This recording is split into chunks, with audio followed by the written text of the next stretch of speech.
Здравейте, здравейте! 2-3 дни остават до началото на предизвикателството. 1 декември, до тая инициатива, която започвам и се надявам поне няколко човека, още не знам, 5-6. Пишете в коментарите, ако сте надъхани да влезнете сериозно в това нещо, без да се отказваме една година и да видим каква нова наша версия, да си кажем чао на този по-стария ни аз и начин на живот и да видим как може да се вдигне нивото, като махнем лошите навици и добавим нови навици, които просто нищо не откриваме топлата вода, гледаме какво правят щастливи, успешни хора, слушам аз такъв тип подкасти, хора, които искам да приличам, взимам от всеки по нещо и това нещо отгоре след малко ще ги изброя нещата, идва на мястото на долното, не ни заема голяма част от деня, имаме си време пак за работата, за бизнеса, за всичко. Но резултата, според мен, ще е и физически, и ментално да се чувстваме на съвсем друго ниво след една година. И като самочувствие, и като визия, и като енергия, и като пример за деца, за близки около нас и мотивация за тях. Едно е на детето да му кажеш не яш вафлите и другите неща, а по същото време ти да го правиш. Друго е да му покажеш да си активен, да си, както казах, всичките тези неща с позитивна енергия, нахъсан, фокусиран. И старите навици, които са отдолу, които са пък всъщност за мен е над 90%, направо 99% от хората имат лоши навици. Гледам ги всеки ден, някакви вейпове, цигарки си пушат, ядат си там сутринта някакви банички и джънкове. Тези хора само им сваля нивото техните навици. Алкохол, цигари, джънкфуд, цялото това нещо върви ръка за ръка, както и горното. То се мултиплицира, то някаква синергия има, когато имаш много позитивни навици или много лоши. Когато имаш няколко лоши навици, много по-вероятно е да имаш още след това. Когато си пинеш алкохол вечерта, много по-вероятно е да си забравиш за дисциплината вече, да си запалиш някаква цигарка. Сега всеки, нали, не казвам, че всичките тези навици ги имаш. Ако някой ги има всичките наведнъж, тогава много лошо за него. Но след алкохола, ето, десертче ще си хапнеш, на някакъв матч можеш да заложиш, ще се скролваш безцелно в телефона с празна информация, с някакви кратки клипчета, които ще изпържат мозъка с постоянно различна информация. Веднъж гледаш нещо весело, после гледаш нещо смешно, после гледаш нещо тъжно и в няколко секунди мозъкът ти не знае какво се случва. Не можеш да си така фокусиран и не може да ти е бистър ума, както когато, да кажем, четеш 10 страници книга на ден и тук другите неща, които съм избрил. Медитация 10 минути. Та, повечето хора са отдолу, няма много конкуренция според мен, ако искаш да си видиш по-добрата версия, защото почти никой няма тая дисциплина да прави нещата отгоре, но това отдолу, все по-низко ниво слизаш, все по-неудовлетворен от живота. Да кажем, понеделник, пак когато дойде събота и неделя, разпускаш добре, там щряка с пръсти хубаво на музичка, ама понеделник пак идва, пак лошата работа, пак си подпухнал на сутринта заради алкохол и заради въглехидрати, дет си приял на предния ден. И до нищо хубаво. Ти хубаво си живееш и си носиш там новите дрехи, така се казва. И си, нали, получаваш допълнително от тези краткосрочни някакви лоши навици, но съвсем друго ще е отгоре, където допамина ще идва пък след някакво постижение. Да кажем, наднормено тегло си, свалиш 20 кг за няколко месеца, или пък си добро така телосложение, но пак нямаш, не си стегнат, нямаш сикспак. Това нещо като дойде, това 100% много по-качествен такъв допамин вече и много по-ще избута напред като качество на живот. Ще се вдигне самочувствието в различни ситуации в живота, да кажем, ако трябва пред публика да говорим. Съвсем едно ще е тук, излизаме от лошите навици, където сме скролвали цяла вечер, сме пили и пушили и така нататък. Съвсем друго ще е всичките тези неща тук отгоре, с студените душове, с тренировките, с набирания, хранене правилно, съвсем по различен начин ще изглеждаме и визуално и всякак. И това нещо според мен ще ни избута нагоре към нови запознанства с качествени хора, които и те ще мислят горе-долу по такъв начин. Повечето успешни хора по света и в България според мен мислят еднакво и имат положителни навици. Да, Казвам ги набързо, новите навици. Вие си ги запишете за вас, нещата, които искате. Аз влизам all in, ще гледам да не се изкушавам изобщо. Сега може да си го направите, да кажем, за нова година, за празник, за някой труден момент, да си позволите, айде за някакъв рожден ден, да си позволите парче торта или половин парче, или да опитате чашка алкохол, но това нещо отдолу е едно подхлъзване, което пак може да ви върне към стария аз и към новия аз ви забавя пътя към него. Така че аз поне нямам толкова нужда от нито едно от тези неща отдолу, затова изцяло all in в новите отгоре. Те повечето ги прилагам вече, но добавям още няколко. Книги, 10 страници на ден, 20 минутки е това, 3650 страници след една година.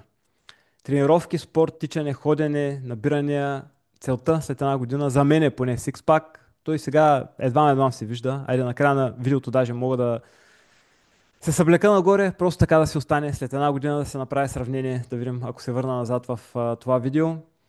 Тук пак се почва от малко и засилваме. Да не е изведнъж да се ударите, много по-вероятно е да се откажете. Почвате с ходене, дигате километрите, после тичане, пак дигате километрите, но аз, ето да кажем, 4-5 км са ми лесни. Ще гледам да стигам до 8, до 10, до 12, 15, 20. Набиранията, да кажем, почвате с 1, 2, после добавяте. Аз до преди 2-3 години цял живот не съм можел да се набирам, сега около 10 набирания. Мисля, че без проблем и ще гледам още повече. На края на едната година трябва да правя набирания с някаква тежа закачена вече за мене. Медитация, 10 минутки, 60 часа на година. Това ще е пак време за нас си, пак се изключваме от света за малко. Трябва да го приемем като подарък, просто време, в което мозъка си почива, а не се изпържва от всичките неща тук отдолу. Повече фокус, повече така спокойствие ментално да имаме, да реагираме в някакви по-напрегнати моменти от деня. Всичко това тук ще ни помага. Студени душове, от няколко секунди до една-три минути на къпане. Това го правя последните 10 дена. Измивам се най-напред. Загрявам се с топла вода максимално. Пускам после чисто студена вода за няколко секунди, да кажем до една минута. След това мога да си излезна директно, така съм доста по-освежен вече. Мога и пак да се стопля. Това нещо зависи вече дали, ако ви боли гърлото и сте леко настинали, не знам доколко е окей, но здраво като сте, според мен, си се калявате по този начин. Не ви е толкова страх вече от студеното и навънка вече, когато излизате. И за мен си е позитив със сигурност. Аз от миналата година за първи път така скочих от сауна в не джакузи, ами такова студено ледено корито. Много се изкефих и определено пак, когато имам възможност и съм някъде на спа, го прилагам и в къщи с студените душове. Никакъв проблем не ми е, според мен, да си изкарам едната година с пак като изключим, ако не съм настинал някакъв вирус или нещо такова, да го правя. Хранене в моят случай, две хранене на ден, качествени, без снаквания по средата, знаете си програмата, горе-долу в колко часа и след това вечерта в колко часа. Може това да си го направите и 12-6 или 11-5 или нещо подобно. Не е казано абсолютно точно супер вече дисциплината, но за мен важното е да е чиста, хубава храна, да не е от някакъв пакет с вътре, с ета и един куп там други някакви добавки химически, които са убили храната. По-жива храна трябва да е. Основно месо, яйца, салати, троши, сега зимата, ориз, картофи също. Не е казано, че изобщо без въглехидратно. А, плод също. Не е нужно според мен плод всеки ден, чак постоянно да се смесва с другото, което едем. Просто чиста истинска храна, нормална, която е имало преди 50-100 години. Ако преди 50-100 години е нямала храната, където сега едете, най-вероятно е силно преработена и не е качествена. И дневник, последното, тук всеки ден ще си пиша някакви благодарности, някакви изводи, някакви така пак неща и прозрения, които ми идват, а със сигурност тези неща почнали ги, ще имам нови идеи и за бизнес, и пак, както казах, запознавам се с хора. Ще отвори много врати това нещо, ако успеем да сме достатъчно дисциплинирани да го изпълним. Отворил съм един твит, не искам да стават дълги видеята. Преди да мина през твита, да ви кажа на 1 декември да си направим едно или много ранно излизане, или много късно, да направим едни повече километри, отколкото можем. Да кажем в моя случай едни 8 км ще си кажа, защото за 4-5 окей, но едно по-дълго бягане, с което да започнем и да дадем начало на цялото нещо. И ще гледам да направя включване кратко видео с телефона, когато го правя. 18 закона за дисциплината. Люин, някои си там, няма голямо значение, но ми харесаха нещата, пак ги преведох на български и започвам от първото. Направи това, което каза, че ще направиш. Самоуважението се изгражда чрез спазване на обещания към себе си. Спри да ги чупиш. Това цялостното предизвикателство, което започваме, най-вече наистина си го правя пред себе си. Знам, че и за другите хора около мен ще има някакво влияние, пак както казахме, мотивация, пример, но пред нас си, ние ако в някой момент читнем с един от старите лоши навици, самите ние няма да се чувстваме добре и няма нищо по-хубаво от това да си тестваш дисциплината, да си кажеш нещо, да го изпълниш. Това ви е допамина, който трябва да търсите. Спечелете сутринта, спечелете деня. Начинът, по който започваш деня си, определя как да го завършваш. Овладейте сутрините си. Сутрешна рутина, след време и за това може да говорим, вие трябва да се изградите. Да не гледате телефона веднага, да не си пълните мозъка веднага с всякакъв тип информация от рода на катастрофи, всякакви такива работи, да си имате време за вас и просто деня да ви е под ваш контрол, а не да се лутате с безсмислена информация и с безсмислени някакви действия, които не водят до нищо добро. Не преговаряйте с слабост. В момента, в който започнеш да търсиш оправдание, вече си загубил. Придържайте се към плана. Дискомфортът е новият ти най-добър приятел. Нещата, които избягваш, са тези, които ще те накарат да растеш. Гонете ги. Не знам вие дали сте го забелязали. Аз последно време си мисля, че особено за мъж, за жена не знам, но комфортът ти е точно най-лошия приятел. Той ти е не приятел, а дискомфортът ти е приятел. Едното води до затъване и коремче, виснала цицка и някакви цялостно живота върви в лоша посока, докато дискомфортът те калява, прави те по-силен, по-лесно вече реагираш в трудни ситуации. Затова аз това нещо, въпреки че съм на етап в живота, където мога да си позволя повече контрол и не е нужно да си давам толкова много зор, избирам точно обратното и максимално мисля да си вдигна дискомфорта в следващата една година. Движете тялото си всеки ден. Силният ум се нуждае от силно тяло. Тренирай така, сякаш бъдещето ти зависи от това, защото е така. На 100% съгласен. Отложете удовлетворението. Победителите играят дългата игра, губещите гонят краткосрочното удовлетворение. Избирай мъдро. Обграждай се с високи стандарти. Или се издигаш до нивото на своя кръг, или потъваш в техния комфорт. Избирай внимателно. Свикнете да сте сами. Овладей себе си в уединение, така че никоя ситуация да не те контролира. Едно от нещата, които отлагам от доста време е 1 час, после 2 часа, после 4 часа, до 8 часа, не знам дали ще стигна, сам в стая, само аз с мислите ми, без нищо около мене. Изключен телефон, изключен интернет, изключен телевизор, радио и там, каквото се сетите. Такива чаленджи ми допадат много. Такива неща ме изкарват над другите хора, които те не са пробвали, те не могат. Човек последно време с тези телефони не може и за 5 минути сам да остане. Ако е сам веднага, пуска, почва, скролва, слуша някакви неща, не е окей. 10-ти съвет. Дисциплината побеждава мотивацията. Мотивацията избледнява. Дисциплината е навикът, който ви държи, когато мотивацията умре. Споделял съм в Discord канала ми една картинка наскоро, където мотивацията започваш много високо, но после удряш и става все по-малка, докато дисциплината няма високо, няма ниско.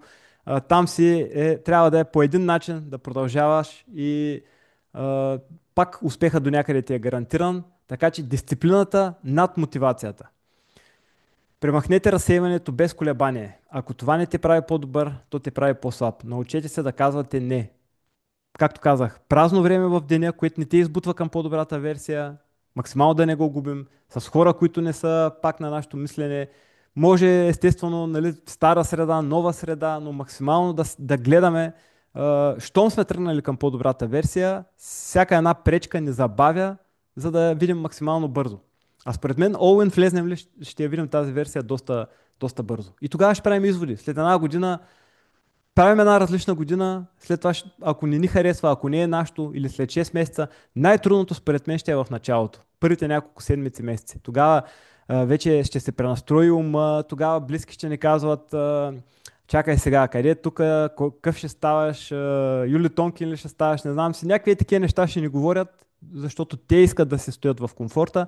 Ние трябва просто да, аз за мен вече с времето си го правя това като извод, просто трябва да им покажем и в един момент ще се чудят вече какво става и така.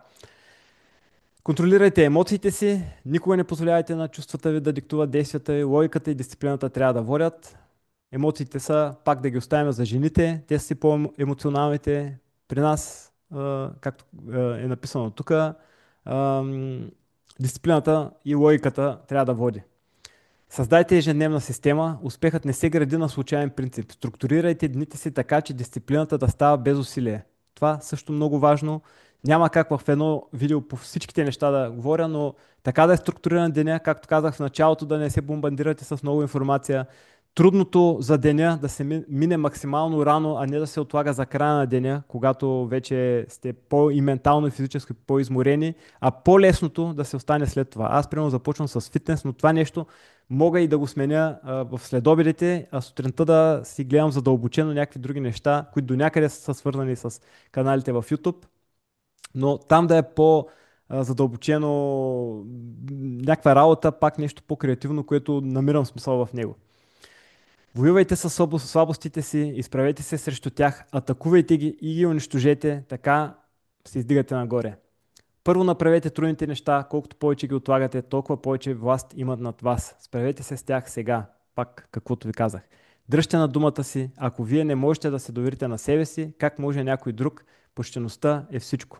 Овладейте пороците си, пристрастяванията, лошите навици и разсейването ще ви унищожат, ако им позволите. Останете под контрол. Станете машина, дисциплинирания мъж не разчита на чувствата, той действа принципно, независимо от всичко. Завършвам видеото с тези кадри, просто да си зная какво е положението сега, близо до 1 декември 2025 и ще видим какво ще е положението след една година, 1 декември 2026. Направете си и вие поне снимки или едно бързо видео и после след време може и да ги споделяте и да ги покажем, да видим кой как се е трансформирал. Поздрав и продължаваме съвсем скоро. So number one, you got to make a decision. You know what? Enough is enough. I'm ready for change. I want new life. Number two, you're going to have to learn how to embrace discomfort. It is not going to be comfortable. When you start making these investments, it's not going to feel good.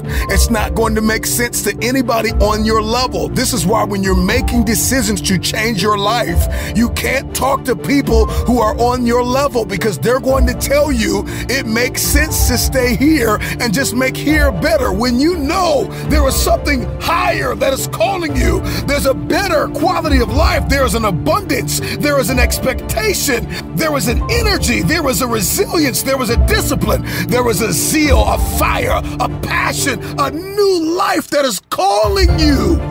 And everybody on your level will try to convince you to stay here with them because they're stuck in a place, a world, a universe called comfort.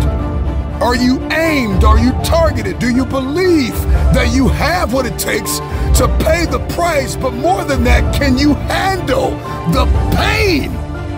Life will only change when you become committed to the dream.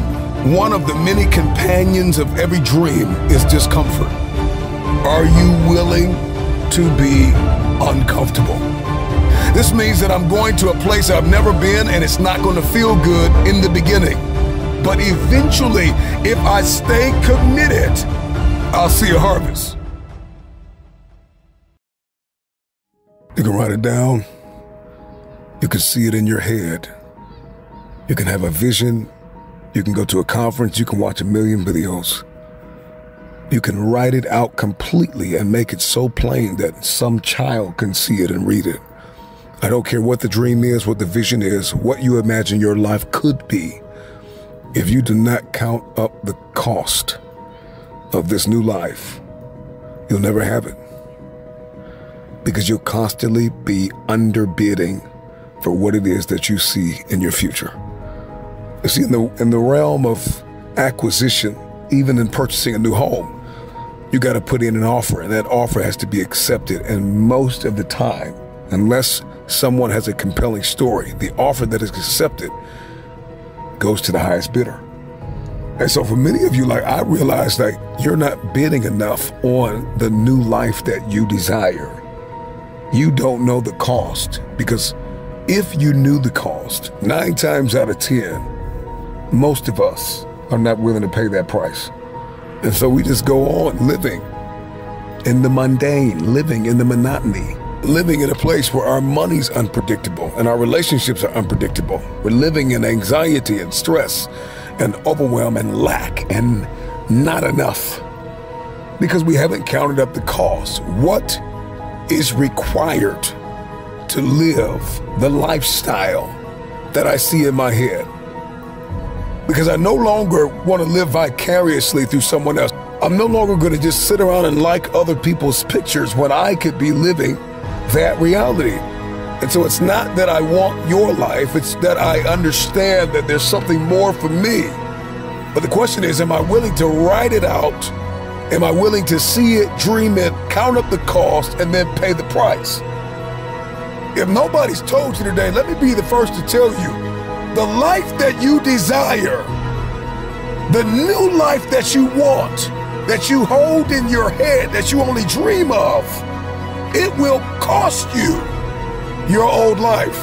Today's pain is tomorrow's power. It don't feel good right now. I don't like it. I want to leave it. I want to throw in the towel. I want to walk away from it all. But I've got to be able to see the power of what lies ahead. Every single person listening to me is standing at the precipice of the greatest decision they could ever make in their lives. Decide that you want to change your life. Decide that you know it's time. Decide that you've been here long enough. Come to the resolve that you understand, you are aware, and you have accepted that you have been broke and broken and weary and exasperated and irritated and annoyed long enough. It's time to change. If you're going to be financially fit, fiscally disciplined, if you're going to have a portfolio in real estate and other business ventures, you got to pay to play. You got to make an investment. I knew that I wanted something more, and I knew I was destined for more, but I didn't want to accept the fact that if I'm going to make money, I've got to invest money.